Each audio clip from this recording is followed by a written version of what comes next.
Hello and welcome to Illuminations with Tiina and Fi. I'm Tiina. And I'm Fi. Hi, Fi. Hi, Tiina. Today we're going to continue with the series that we started last time, talking about anxiety, and the focus today is managing anxiety. And Fi, I really wanted to start with you telling us about an incident or something that happened on a flight over to Sweden where two people were really in the high anxiety state, panic station, and how they possibly were infecting each other with that anxiety and how you helped them manage it. I think that's a very poignant story. So would you like to tell us about that?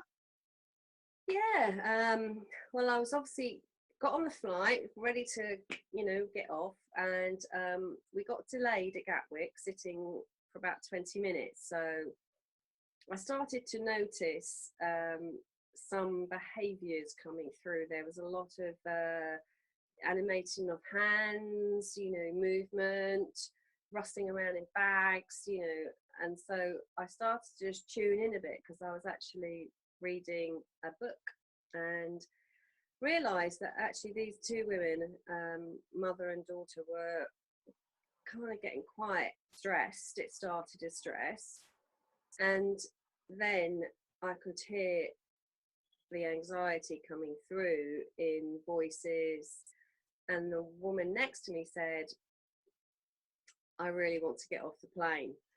And I then realised that I actually really enjoy flying because I love the time on my own and reading and chilling out, and often I meet some amazing people. And I was starting to feel myself a bit anxious, a bit kind of like crumbs. What this is? Yeah, I'm in an airplane. I was brought up with a mum who had claustrophobia experienced, and so I know I have tendencies in the past, but that started to kick off for me. It's a small space. I thought, right, this is crazy. So I really was brave, going back to in the arena stuff, and said, I said, how you doing? And obviously this woman was so stressed, she started talking to me, and I said, actually, I do this for a living. Can we work together on this? And so we did. And so the three of us kind of worked together, the mother, the daughter, and myself, on how we might change the mindset around, what they wanted from the flight. Now, also my respect goes out because they both had never flown before. So this was amazing. And so we looked at how we could turn it into more of an experience of curiosity, something they've never done before. They'd never seen the inside of a cloud before. And so we even got to the point where, they were looking out the window, looking at the clouds, which was brilliant. We did breathing together, which was really fabulous. That helped first to get them calm. And gradually, the three of us, had a really excellent 2 hours in the air, which it may not have been. So I talked them through what did they learn about coming back. There was a lot of language going on that we kind of looked at, that was keeping them back in that. So we looked at a bit of how you might talk about it differently. Yeah, so it was very interesting. First time I've ever had that experience since I've become a coach in this world like this. So it was quite a risk in some ways, but not in others, because as you know, we know it's the way to, and I love some of the language, live with. I think maybe I prefer to manage, but maybe live with stress and anxiety is actually simple, as we've talked about, Tiina. It's a simple concept on how you can, bring it down, but also prevent it. But it does take practice and it does take time. But sometimes you need someone to open that door for you of the possibility of a different thinking or a different emotional state. and strategies to manage things like that. And you might have opened that door for them at that point. Hopefully, they were lucky to have you there, because as we talked about last time, is that when you're in the grips of high anxiety, your logical brain kind of shuts down, and the thinking is not clear anymore. The questions like, is this a life-threatening situation? Do I have enough evidence to know that I should be in this state at this moment? And that's shut down. So having you there must have kind of got them out a bit enough for them to then start listening to you and kind of communicating. But I can only hope that they can start working with that anxiety before they go on a plane again, to kind of put those strategies in place.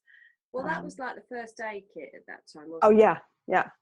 What was happening was what we talked about last time. There was catastrophizing going on.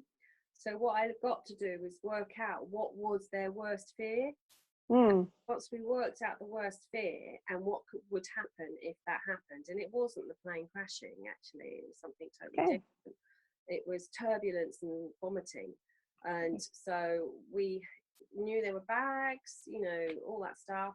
It kind of started to reduce down. So the catastrophizing we looked at as well. But obviously you can't do that until you get someone into a calm state. So, the breathing really helped. That's where it started. We just breathed together and, got ourselves into a better place.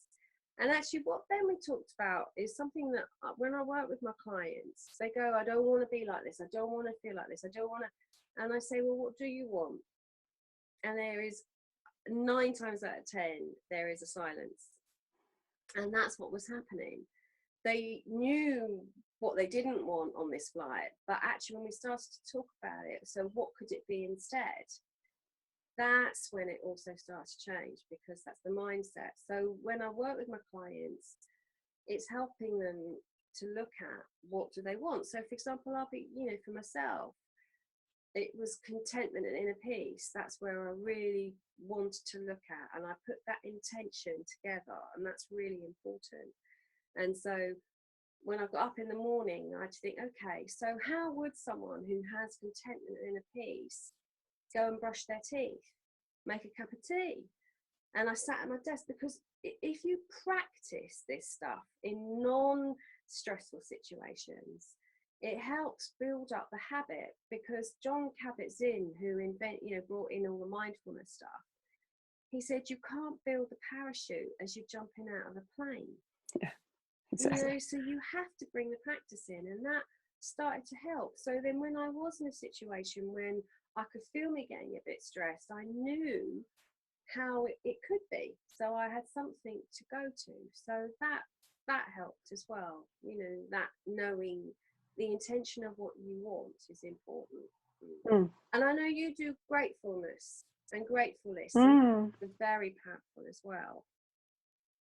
Yeah, I do that, and I also meditate. So that kind of also helps in that process. And I don't, as you know, I've been in high anxiety states, and it takes a certain form for me, and it's different for all of us, but and it's a long time ago now, and it's kind of learning to know those triggers. Oh, I am on my way. Okay, my logical brain is still working. What can I do now? What strategies have I put in place for that eventuality? But of course, number one is to kind of get to the place of thinking, I don't want this anymore.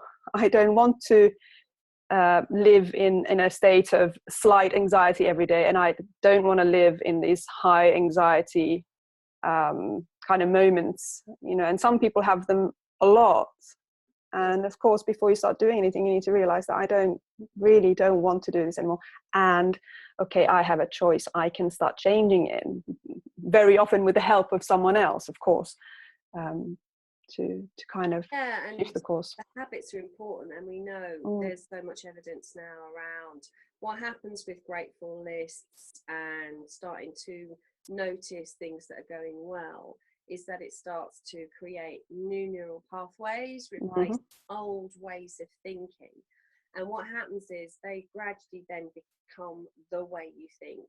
And this is now the interesting element of optimism, you know. So optimism is a great preventative protective factor around experiencing extreme anxiety, because it actually starts to put you in a place of hope. And you can't have hope and worry together. They just can't exist side by side, because the body physiologically can't do it. So what we've talked a bit about is the first aid kits, you know, for mental health, the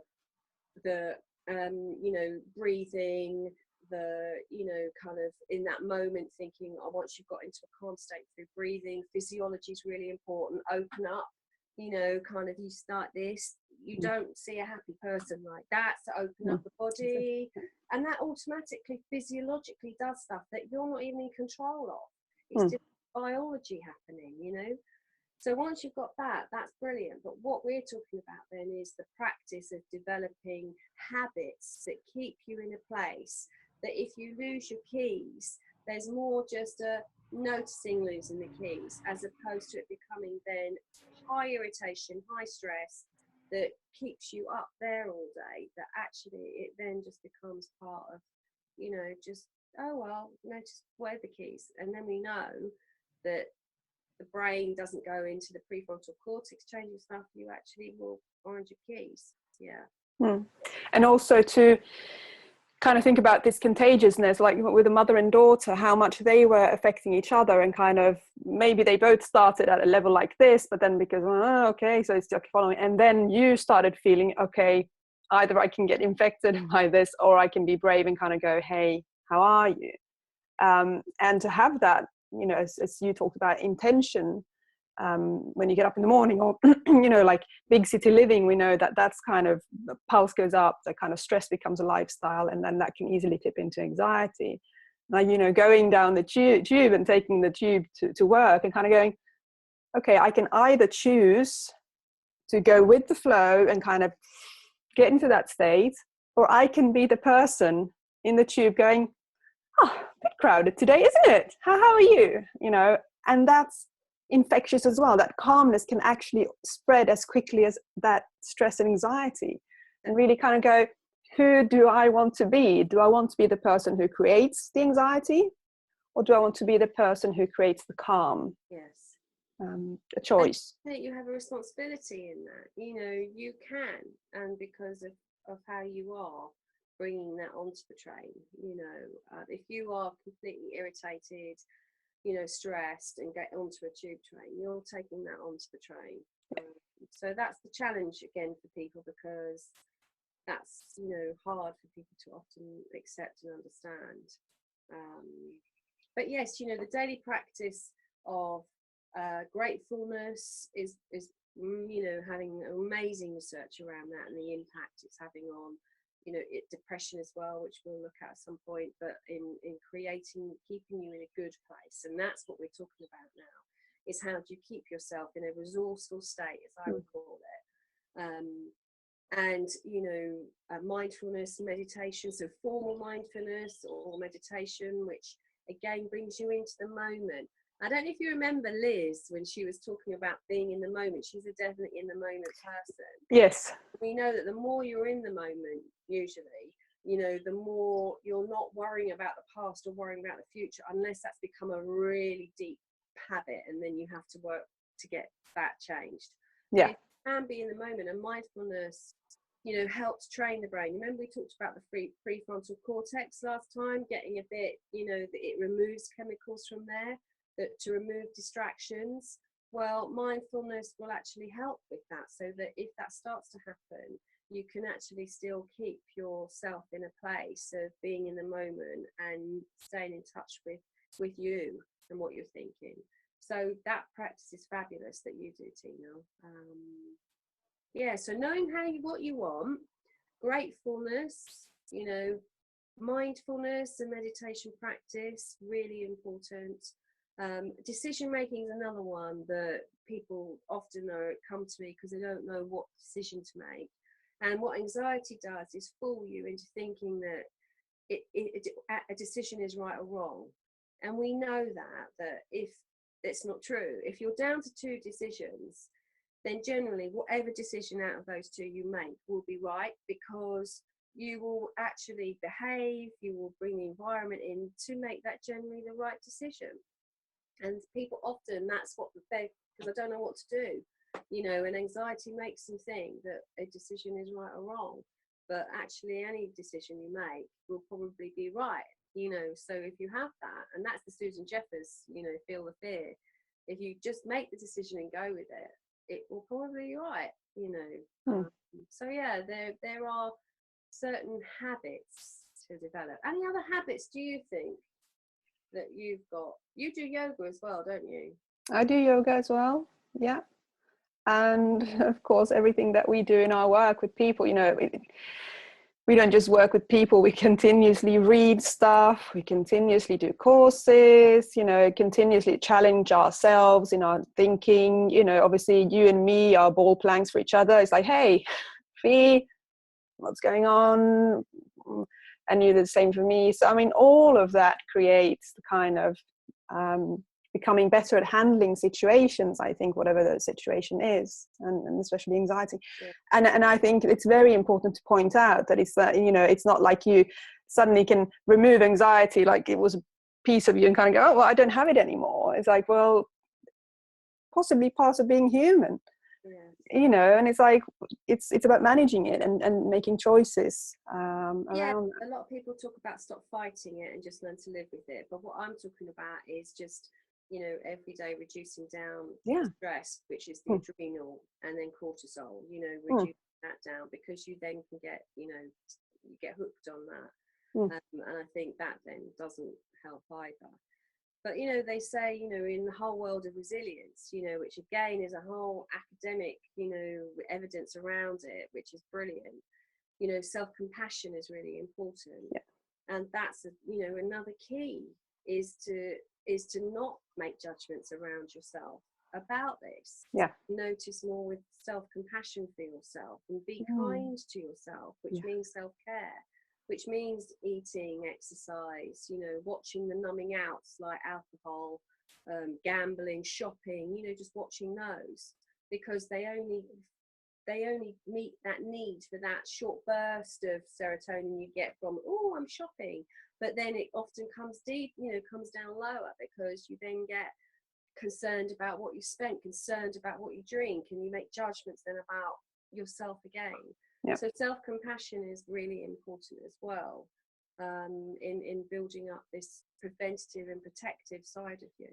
And interestingly, in resilience research, what's really important is having a significant other. And we were talking about this the other day. Do you remember, you know, when I've actually been in a place where I've really been emotionally not resourceful, you know, and I phoned you, that's just helped me get myself way back in. And having someone like that you can just have to walk beside you, not go, well, I think you should, or this is what you could do, just to be there with empathy and just sit there next to you and be there with you is really significant in building resilience. It's quite powerful. Fi, yes. We're kind of coming to the time, or we have already passed that time. What question would you like to pose to our audience this time? Well, all right, my question is, so what everyday habits of mental hygiene do you have or could you have in your life? So just as you get up and brush your teeth or whatever, hopefully, or whatever you do, that what every day do you do that's part of your mental hygiene that you consciously put time and effort into doing to make it part of everyday habit and practice? Okay, great. Good, thank you for this time. Next time we'll have a guest on, which will be super exciting to talk to a guest about anxiety, because the guest is living with anxiety. So really brave of him to come on. So that will be super exciting, and I get to talk to him. So that's great. Also, if you have enjoyed this video, or if you're just listening to it as a pod, please do share it with others, as they might also get something useful out of it. Yes. Super. Good. Thank you. Thank you, Tiina.